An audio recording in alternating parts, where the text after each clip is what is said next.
2014లో మీరు భూ సమీకరణ చేసినప్పుడు ఏమైతే ప్రొఫార్మా పెట్టుకున్నారో ఆ ప్రొఫార్మా ప్రకారం 50,000 మంది రైతులు ఇచ్చారు, 33,000 ఎకరాలు ఇచ్చారు కదా, వాళ్ళందరూ న్యాయ పోరాటాలకు వెళ్ళారు కదా, వాళ్ళు అభివృద్ధి చేయగలిగారా? చేసేస్తాను మీరే చెప్తారు, అమ్మక అగ్రిమెంట్ లో పెట్టండి అని అడుగుతున్నారు. 3 సంవత్సరాల లోపల అభివృద్ధి చేసి ఇవ్వలేకపోతే ఈ పరిహారం ఇస్తామని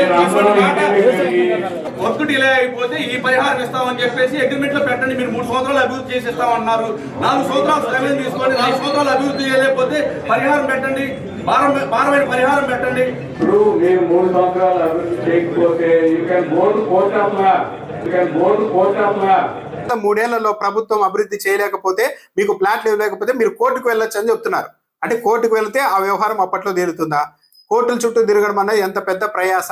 మేము 3.5 ఏళ్ల పాటు ఉంటాం కాబట్టి మేము ఆ లోపు ఇస్తాము, ఇదిగో రాసిస్తాం కావాలంటే అని ధైర్యం చెప్పాల్సిన మంత్రి, ఎమ్మెల్యే కావాలంటే కోర్టుకు వెళ్ళండి ఆ తర్వాత అని చెప్తున్నారంటే వాళ్ళకే నమ్మకం లేదు వ్యవహారాల మీద. ఏం సాధించగలిగారు, ఏం అభివృద్ధి చేసుకోగలిగారు, ఏం పండుగ అరణ్య రోదన అయిపోయింది కదా, రాష్ట్రం అంతా సంచార పడిపోయారు కదా, దాన్ని రక్షణ కల్పిస్తున్నాను అడుగుతున్నాం మేము. అది పరిహార కండిషన్ పెట్టుకుంటున్నా సార్, ఎకరానికి ఒక 5 లక్షలు ఇవ్వండి సంవత్సరానికి, మీరు అభివృద్ధి చేసి ఇవ్వలేకపోతే లేట్ పేమెంట్ ఇవ్వండి.